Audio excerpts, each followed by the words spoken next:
Hi there, and welcome to the How to Play Artificer video. I'm David Carruthers. I'm the creator of Artificer. To give you a little bit of info, Artificer is a deck building board game based on cards, and in this you and your opponents all play Artificers. You have just gained access to the Artificers Guild, and you are now competing to gain prestige within the guild to become one of the greatest artificers within the guild. And there are many different ways to do that. But before we get to the specifics, just to give you a little bit of basics in case you're not familiar with a deck building game. A deck building game starts every player with a deck of cards. And each turn you will have a hand of 5 cards. And these will contain everything you'll use to take your actions during the turn. Every time you gain new cards, they go into your deck. And each turn you'll draw a new hand of 5 cards. When your deck runs out of cards, you simply reshuffle your discard pile and make a new deck and continue drawing until you have 5 new cards. So in this way your deck continues to get larger, but you recycle it over and over, and so you draw the cards over and over again. So let's look at some of the specifics of the game. Okay, so this is the basic setup for the board game Artificer. What you have are in the top row here, you have 3 different types of crystals, red, blue, and purple. In the middle here, you have recipes. These recipes can eventually become artifacts.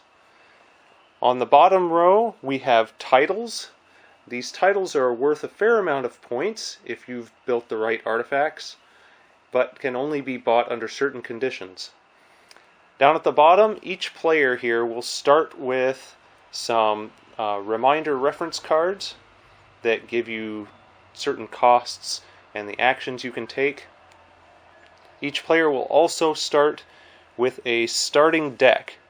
And this starting deck will have specific cards in it that will be the same for every player. And of course, you can't make artifacts without ingredients. Over here we have 6 different types of ingredients. We have brownie hair, mermaid tears, griffin feathers, troll hides, fairy dust, and dragon's blood. And before I show you quite how the game works, let's go over each card individually. The first type of cards are crystals. As you see, there are 3 different colors, red, blue, and purple. These crystals are your currency for this game. Now, this currency works differently depending on what you're buying. Okay? To create crystals, crystals are all created by a process called forging, where you must use other crystals to make new crystals. In this case, the red crystal costs a red crystal to gain a new red crystal. The blue crystal would cost you 2 red crystals, and the purple crystal will cost you a red and a blue crystal. And you see that each of their values also gains in number. So the red crystal is a value of 1, blue crystal is worth a value of 2, and the purple crystal is a value of 3. The next type of card is the recipe/artifact. Now, an important distinction to make. When these cards are on the table or in your deck, they are recipes, but these can be made into artifacts. Let me show you how these work.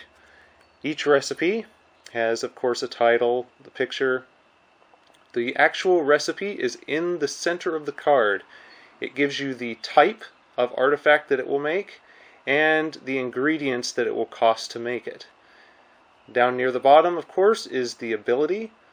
This particular card has an activation ability that you can activate. The cost, in this case a red crystal, and the prestige that it will gain you, so total victory points, 2 points.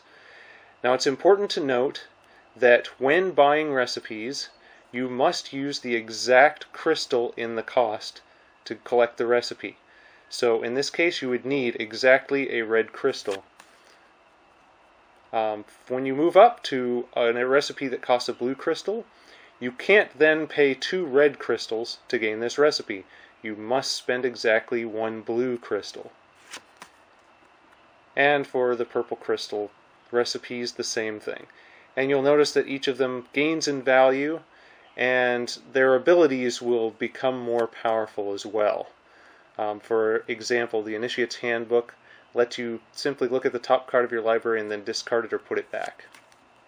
The Journeyman's Guide allows you to reveal the top 4 cards of your library, then put all the recipes into your hand and put the rest back on top. And the Expert's Encyclopedia just takes a recipe from the supply and puts it on top of your library. Okay, when you draw one of these recipe cards in your deck, you may then use ingredients that you have bought to turn it into an artifact. If you do that, this card will go into play, and it will stay there for the rest of the game, so you can use its ability for the rest of the game. That means that it's no longer shuffled into your deck. So it is a method of reducing the size of your deck, of course, and gaining points and abilities that will help make your game run smoother. Okay, the last type of card is the title. And the titles are dependent upon certain artifacts that you have made. Unlike the other cards, there are only 3 types of crystals, and there will always be 10 recipes in play. But the titles will differ in number depending on the number of players. And basically to determine how many titles you're going to use, you take the number of players times 3, will give you the total number of titles you will use, and then you will flip up a number of titles equal to the number of players plus 1. So in this case, we're set up for a 2-player game, so there are 6 total titles in the title deck, and there are 3 of them turned face up, 2 players plus 1. Each title has a set of requirements and then a set of rewards. So in this case, this is the Miser. It rewards you for making cheap artifacts. So the requirements are 2 red crystal cost artifacts. So if you have 2 artifacts that cost red crystal in play in front of you, you can purchase this title. The title gives you 1 prestige point plus 1 prestige point times the number of red cost artifacts you've made. So you see that the titles actually gain in point value the more of the requirement that you meet. The cost is at the bottom of the card, and again, just like the recipes and the crystals, the cost is exact. You may not use a blue crystal to pay for this Miser, even though a blue crystal costs 2 red crystals. You must use exactly 2 red crystals for this card. This is an ingredient title. This one rewards you for using griffin feathers in your artifacts. So you need 3 artifacts that use griffin feather, and it rewards you 1 point plus 1 times the number of griffin feather artifacts you've made. This one, slightly more expensive, costs 2 blue, but has the potential to be worth more points. The tailor rewards you for making garments. So in this case, you would look at the type icon on the artifacts in play. If you've made 2 times garment artifacts, you can purchase this title for 2 purple crystals. And it will reward you 3 prestige right up front, plus 1 times the number of garment artifacts you've made. Okay, as I mentioned, everyone starts with identical starting decks. Your starting deck is going to be composed of 7 red crystals, 2 artifact recipes, and 1 title. Obviously, you have just become an Artificer that has joined the Artificers Guild, so this title was automatically given to you by the Guild. This is a special title in that it rewards you 2 points right away, so you have 2 points in your deck. It will also give you an additional point for each Guild artifact that you create. The Guild artifacts are the 2 artifacts in your deck, the Guild Focus and the Guild Sigil. If you look at the recipes on these artifacts, each of them uses all 6 ingredients. So if you make both of these artifacts, you have artifacts in play that contain all 6 ingredients and can help you get ingredient titles a little easier. Okay, so now we get to the really unique part of this game that sets it apart from other deck building games. And that is the ability to buy ingredients. You have the 6 ingredients: the brownie hair, mermaid tears, griffin feather, troll hide, fairy dust, and dragon blood. And you'll see over on the side of the reference card, it gives you the cost for each of those. Now you remember that the crystals each have a value number in their upper right corner. The red crystal is worth 1, the blue is worth 2, and the purple crystal is worth 3. You can spend those crystals to purchase ingredients during your turn. And these ingredients are simply cubes that will go into play in your supply, and they can be spent during your turn if you have a recipe in your hand to turn a recipe into an artifact. Okay, so let's go over the turn order. Turn happens in 2 phases. The first phase is the action phase, the second phase is the cleanup phase. The action phase obviously allows you to take actions. Now there are a whole bunch of actions you can take, and the only limit on them is that most of them can only be taken once per turn. A couple of them can be taken more than once. But other than that, there is no set action limit, like you can only take 3 actions in a turn. Okay, so the different actions you can take are: you can forge a new crystal, so you can spend crystals to collect a new crystal. You can buy a new recipe from the supply. You can buy a title, as long as you've met its requirements, of course. You can buy ingredients. You can buy up to 2 ingredients per turn, and you can combine crystals to buy those 2 ingredients. They don't have to be bought at the same time, but if you, say, have a 3-value purple crystal and a 2-value blue crystal, and there are 5 value worth of ingredients that you want to buy, you can spend those both together to collect those ingredients. You can make an artifact if you have the recipe in your hand and the ingredients, you own the ingredients, you can make the artifact. And of course you can activate any artifact that you have that has an activation. You can activate any or all of your artifacts during your turn. Now all of these actions can be taken in any order you want. Okay, so you could buy an ingredient, then make an artifact, then activate the artifact you just made, then buy another ingredient. Likewise, you could buy an ingredient and make an artifact, and then buy a title if you've just met its requirements. You can buy a recipe, forge a crystal. You can do things in any order that you like. Recipes that you gain, actually any card that you gain, goes into your deck. So if you buy a recipe this turn, you would not be able to then make that recipe into an artifact. It would go into your deck for later. Once you've completed all the actions you wish to complete, you then go to the cleanup phase. Cleanup phase is very simple. Basically, if you have any cards left in your hand, you discard them. And any cards that you've played into your play area or purchased, such as new crystals, titles, or recipes, you throw them into your discard pile as well. Once you've done that, you draw a new hand of 5 cards, reshuffling if necessary. So if you have only 4 cards left in your library and you need to draw 5, then you draw those 4, reshuffle your discard, making a new deck, and then draw the 5th card off the top. And then finally you recharge any used artifacts you have. So the artifacts you have that have activation costs that you have activated, you get to recharge them to be ready to use on the next turn. Okay, so let me take you through just a few practice turns just to show you how the game works. Okay, so at the beginning of the game, of course, I'll shuffle my deck, draw 1, 2, 3, 4, 5 cards. The rest of my library will stay here, and I'll take a look at my 5 cards.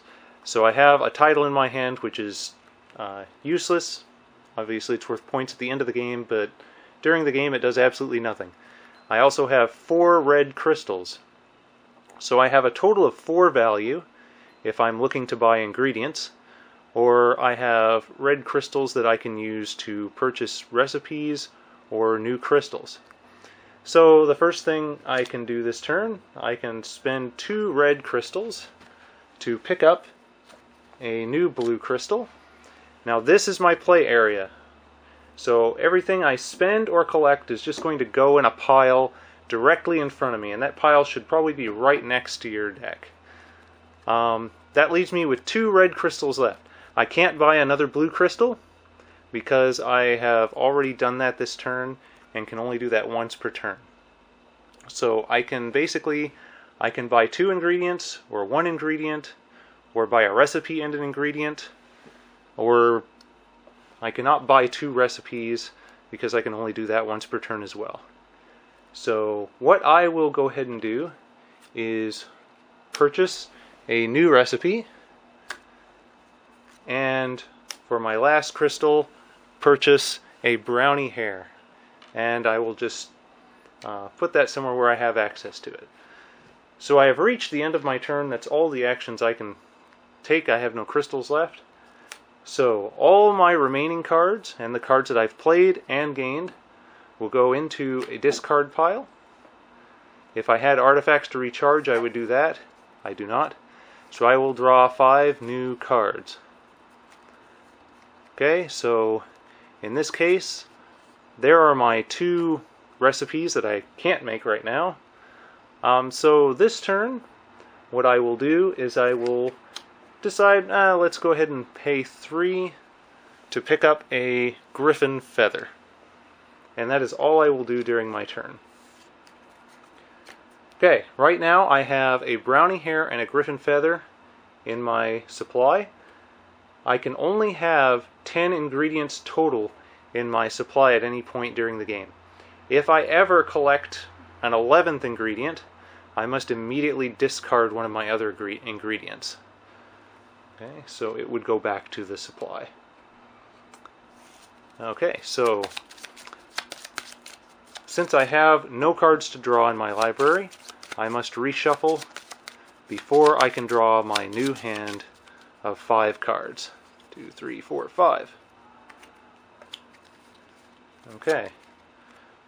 So now I have more spending power. I have 3 red crystals and a blue crystal. Okay, so I now have access to more recipes because some of the recipes cost a blue crystal. So I could buy a brand new recipe. I also have the ability to forge a purple crystal, which is what I will do. I will go ahead and forge a purple crystal, spending a red and a blue. I then have 2 reds left. For those 2 reds, I will spend 2 for a mermaid tier. Okay. My last card, of course, is the title that is no good to me right now. So I will discard everything, draw a new hand of 5 cards. Okay. So not much is going to happen this turn. I can look at my recipes, see if I can make either of them with the ingredients I have. I cannot. Nor can I buy the ingredients that I need to finish either of them. So they're not going to help me this turn. So what I will do is I will forge a new blue crystal, and I will purchase a new recipe. Okay. I have only 2 cards left, so I will draw 2, and then I must reshuffle my discard pile to be able to draw the rest of the 5 cards that I need for my hand. 1, 2, 3. Okay, now I know that I bought a recipe, so that recipe is going to be in this hand, and here it is. Okay, and I also know that I have the ingredients to play this recipe and make it an artifact. So that is the first thing I'm going to do. So what I do is I take the brownie hair and the griffin feather that this costs, and I will return them to the supply. And then I will put this into play. Now I'm going to put it over here, away from my play area, so that I don't accidentally reshuffle this into my deck. Okay, so from now on, I can use this artifact for whatever ability it has. So let's quickly go over the abilities that these particular artifacts may have. Okay, so the Mantle of Protection that I just made has a special defense ability.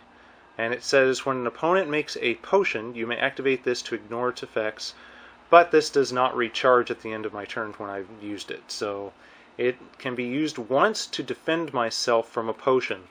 Now why is that important? Well, let's show you what potions do. Okay, potions have comes into play abilities. They only happen once when an opponent plays this artifact or makes this an artifact. This particular potion says until the start of your next turn, opponents cannot activate artifacts. So when an opponent plays this, until his next turn, I can't even use any of my artifacts in play.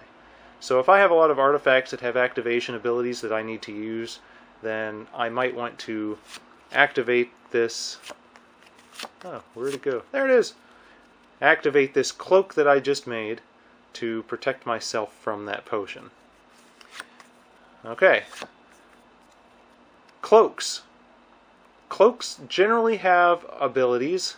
Now obviously the one we just made is an activated defense ability. But cloaks generally have abilities that are always in play. This particular cloak allows you to buy an additional ingredient, recipe, or title each turn. So I can buy one additional thing each turn of one of those things. It can be quite useful. Okay. These are simple activation costs. Most of the artifacts in the game have this type of cost. And it simply activates to look at the top card of your library, then discard or put it back. And as the icon shows, you simply turn the card sideways to show that you've activated it each turn. Okay, and the final type of card, kind of like your starting artifacts, golems don't have any ability, but in exchange for not having any ability, they are worth more points. Okay, so golems are actually a good alternate win strategy to trying to collect titles. Okay, so we've fast forwarded a bit to a little later in the game. You see I have some artifacts in play here, some that activate. And this is currently my hand. I've collected some blue and purple crystals. So there are a few things that I can do with this turn. The first thing I'm going to do is I'm going to check to see if I can purchase any of these titles. And in fact I can. I have the 2 blue crystals needed for this Griffin Expert. And I need 3 artifacts with Griffin Feather in the recipe.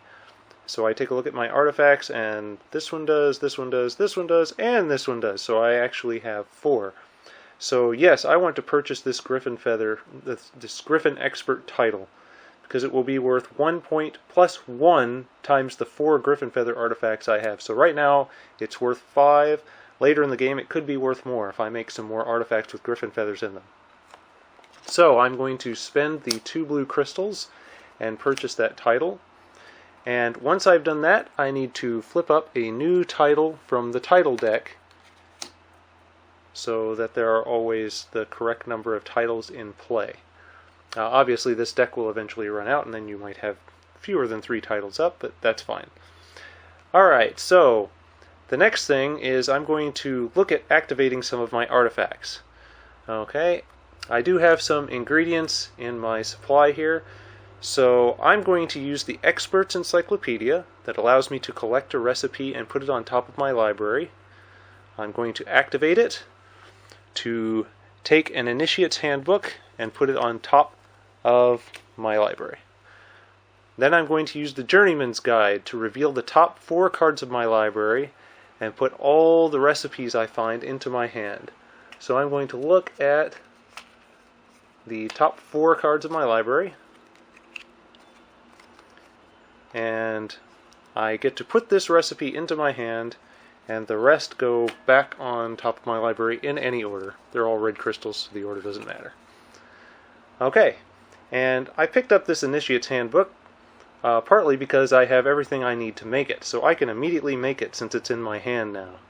So I'm going to spend the mermaid tear, and the griffin feather, and the troll hide. And this particular artifact requires me to spend a red crystal. Now, when a recipe requires you to spend a crystal, you must have that crystal in your hand. So, in order to spend that crystal, I'm going to burn it. That means I'm going to completely remove it from my deck, from the game, from everything. Okay, and then I can place that artifact into play. As with all artifacts, I can use it immediately once it's been put into play. And this artifact lets me activate it to look at the top card of my library, and then either discard it or put it back. So I'm going to look at my top card. I know I've got 3 red crystals up there. I just don't need that many red crystals, so I'm going to choose to discard it. Okay, so 2 cards left in my hand. I have a purple crystal left. I'm going to buy a fire golem, worth 7 points for 2 fairy dust and a dragon's blood. Okay, and then I'll throw away my last card. All of these will go into the discard, and I'll draw 1, 2, 3, 4, 5 new cards. Okay, so we fast forwarded again to near the end of the game. Now, there are 2 game end conditions. The 2 game end conditions are either all the titles have been bought, or one player has made 10 artifacts. Once either of those conditions occurs, the round completes. That is, everyone gets the same number of turns. So it goes to the player to the right of the first player, and then everyone tallies up their points. Okay, so in this particular hand, I have an artifact that could get me to 10 artifacts, but I would need 2 griffin feathers to make it. That would cost me 6, so both my purple crystals. Or I could use both these purple crystals to buy the brewer title, which requires me to have 2 potions in play, which I do have in play. So I simply have to decide which way I want to end the game and which way will get me the most points. The brewer would be worth 5 points to me. The cloak that I have would be worth 2, plus 1 for the Griffin Expert title that I have. So it would only be worth 3 to me, given what I have in my hand. So I will go ahead and spend the 2 purple crystals to collect that last title, ending the game. Now, if I were the first player, everyone else would get 1 more turn, and then everyone would count up their scores. Okay, so tallying up the endgame score, I'm going to look at all the artifacts I have in play first, and I'm going to add up their point totals. So I have 3 plus 3 is 6, plus 7 is 13, plus 3 is 16, plus 3 is 19, plus 3 is 22, plus 2 is 24, plus 2 is 26, plus 5 is 31. So I have 31 points in artifacts. But I also have some titles that were in my deck. Okay, so this Artificer title is worth 2 plus 1 for each guild artifact I have, and I built both of them. So I'm going to get 4 points for this, bringing my total up to 35. I also picked up that Brewer title at the end of the game for potions, and that's worth 3 plus 1 for each potion, and I made 2 potions. So this is worth 5, bringing my total up to 40. And then lastly, I have the Griffin Expert for artifacts that use griffin feathers. And that one gives me 1 plus 1 for each artifact with griffin feathers. So I have 1, 2, 3, 4, 5 total of those. So 5 plus the 1 equals 6. So my endgame total ends up being 46 points. And hopefully that's enough to win me the game. Any ingredients you have left in your supply at the end of the game are worth nothing. Nothing in your deck is worth any bonus points either. And there is no tiebreaker. If you happen to tie with an opponent, then you both get to share the victory. Thanks for watching this video. I hope that piques your interest a little bit. and hopefully you'll be able to play this game very soon. Thanks a lot.